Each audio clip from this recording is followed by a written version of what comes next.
A city like any other. Everyone on the move, hustle and bustle. But ponder a while and see what's actually happened. Yes, most of them look supercharged, but in fact, they are merely on their way to work. They start the day with a bang, and soon the chairborne army lose themselves in files and books and papers. Exhausting work for the brain, but work that doesn't demand physical exertion. They're at it for 8 hours or more every day.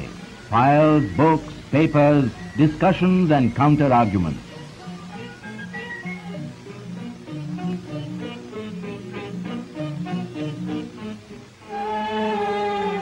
And when it's time to close the files and books and papers, they rise from their chairs looking very much like worn-out rags. Indeed, a tired, listless army of men and women now undercharged. A sad but true commentary on life in our cities. The office-goer returns. Home, sweet home. He's hardly exercised a muscle, but you'd think he's done nothing else all day long. Weary, worn out, it seems the wrong moment to tell him that what he needs is regular daily exercise. But that's the truth. Over the centuries in our country, a number of systems of exercises designed to make the body more fit and better able to bear the stress and strain of everyday life has been evolved.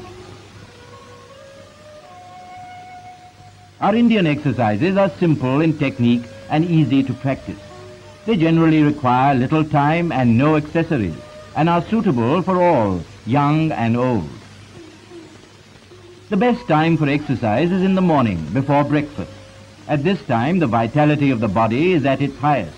All movements can be done with a sense of ease, freshness, vigor, and a great deal of mental calm.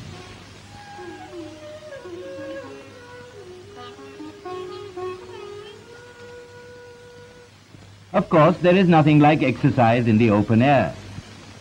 If one is compelled to do it indoors, then the room should be properly ventilated and free from draught.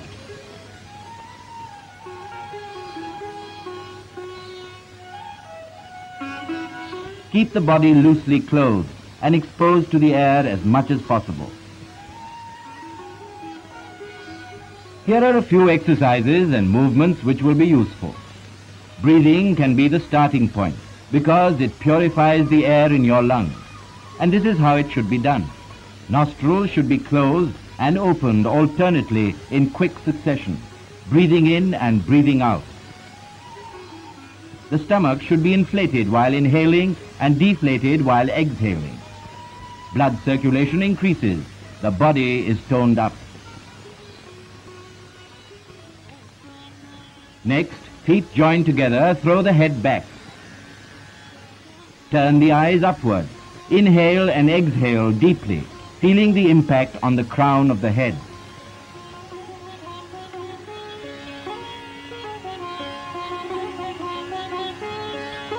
An exercise for the eyes. Standing in the same position, tilt the face upward. Fix your stare at a point between the eyebrows and hold as long as possible.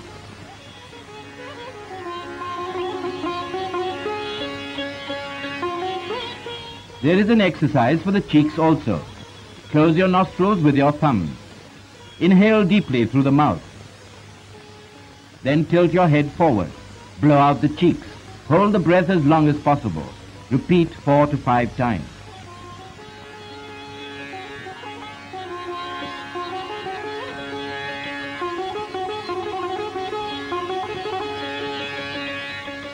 For the ears, try this exercise.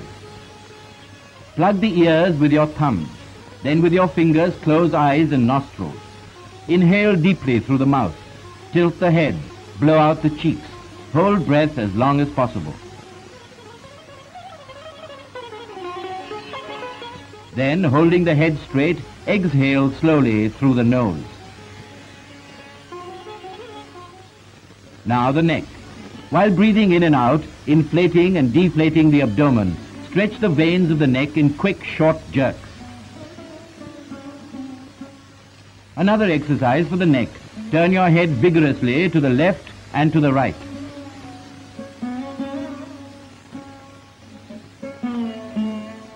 Then a backward and forward motion.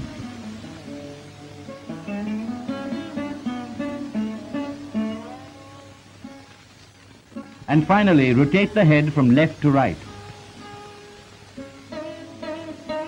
And again from right to left, slowly and forcefully.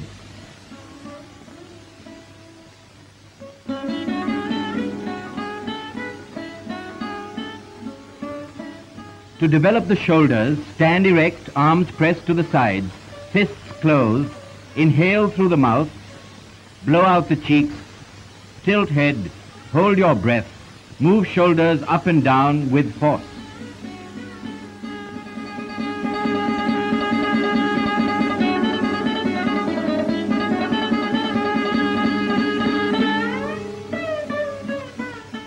Now the arms. Stand erect, feet together, fists closed. Inhale through the nose, retain breath. Rotate the arms.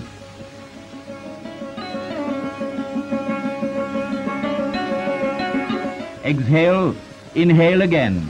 Hold breath, rotate arms in reverse.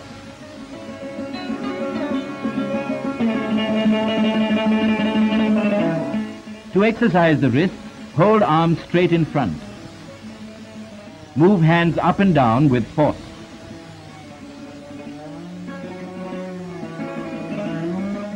Bend your arms like this, in line with your shoulders. Repeat action with force.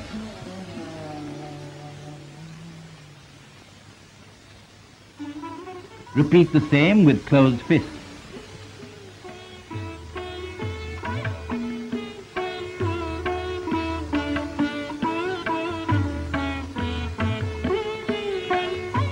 To develop the chest, inhale through the nose. Raise your arms above your head. Bend the upper part of the body backwards and return to normal position, breathing out.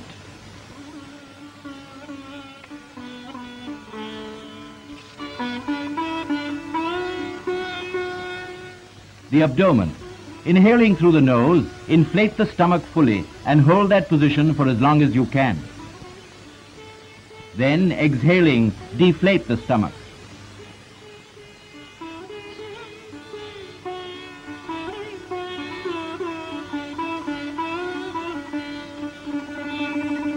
A variation. With your hands on your waist, bend forward. Then inflate and deflate the stomach as fast as you can.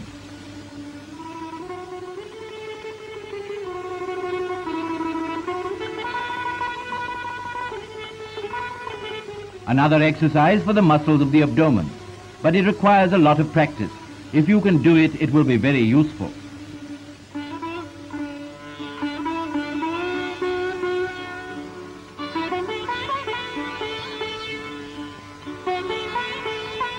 A movement for suppleness and agility. Ladies, pay attention. With the feet joined together and hands held at the back, bend backwards, inhaling through the nose.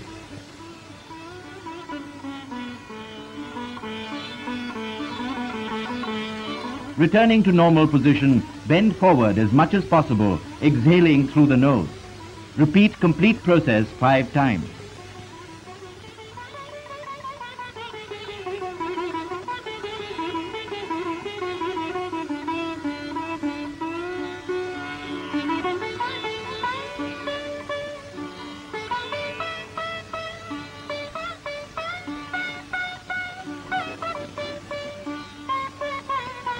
Another variation. Keeping the legs apart, swiftly move the upper part of the trunk to left and right. While swinging the arms, breathe in and out through the nose. Repeat the action 10 times.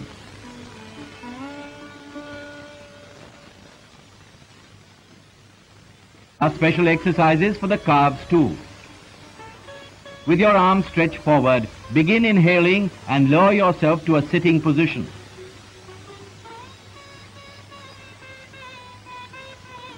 While getting up, swing your arms in a circular fashion. This should be repeated 10 times. And now for the ankles. Stand with your feet together. Raise heels up and down while standing on your toes. Do this, if possible, 25 times.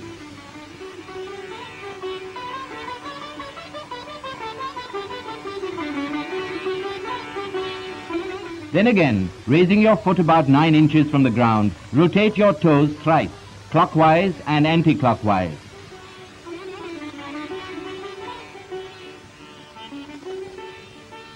Repeat with the other foot.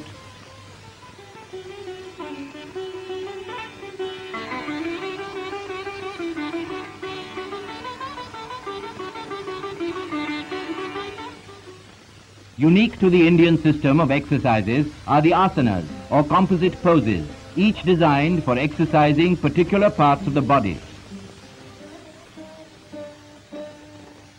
This is the Ashwat asana, or people tree pose.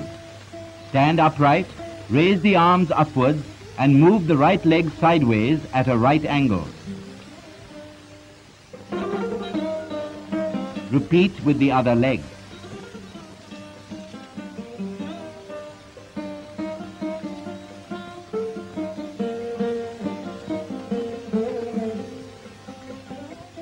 Kona asana, a pose in the form of an angle.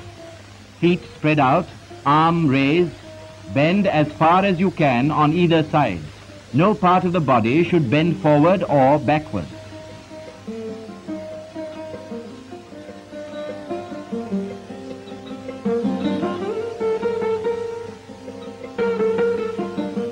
For suppleness of the body, Padangushta asana.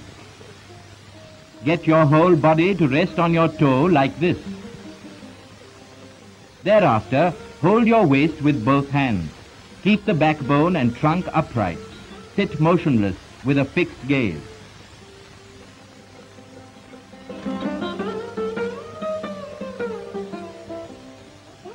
Padmasana, the lotus pose. Watch carefully. Place hands on the lap with palms facing upwards, one above the other.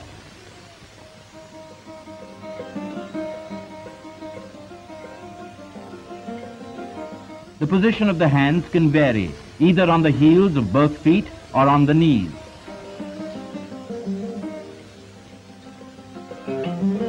The backbone must be kept straight, and both knees must touch the ground.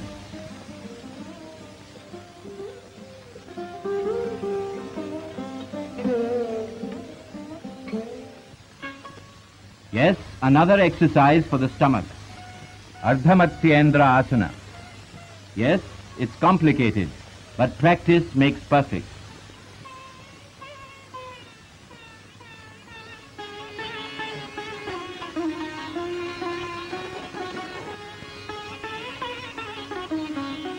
Paschimottanasana. Now an exercise for the spine and back. Stretch your legs.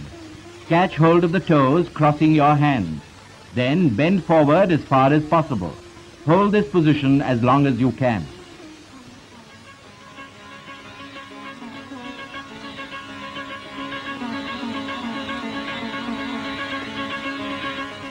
Mayurasana, or the peacock pose. Kneel, keeping 1 cubit distance between the knees. Place your palms on the ground with fingers stretched out, 4 inches apart. Join the elbows together at the navel. Slowly lift the feet from the ground. Stretch the legs, balance the body on the elbows parallel to the ground.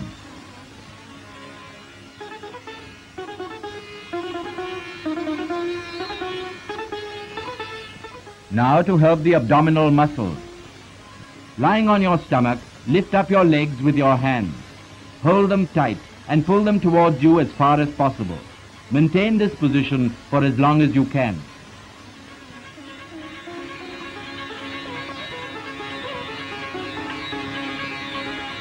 Bhujang asana. While lying on your stomach, place your palms near the chest. Raise the body as much as possible. Bend the head back, looking straight ahead.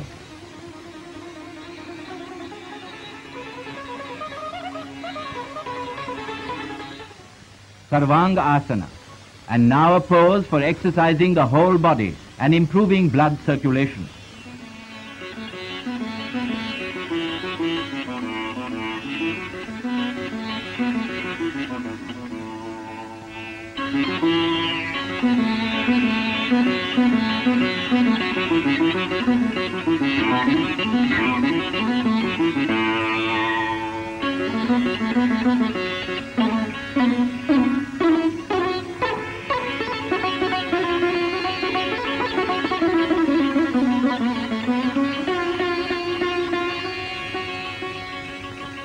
Shavasana. To obtain full benefits from your exercise hour, relaxation is essential. Lie on your back with palms of hands turned upwards, near the waist. Relax your body to such an extent that you feel detached from your physical self. It's possible if you try.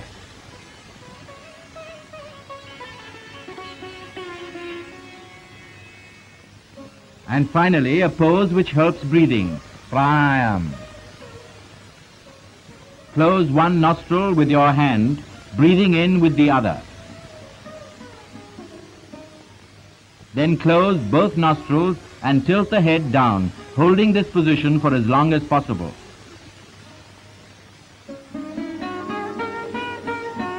While exhaling, tilt up the head, keep one nostril closed and breathe through the other. Repeat 5 times.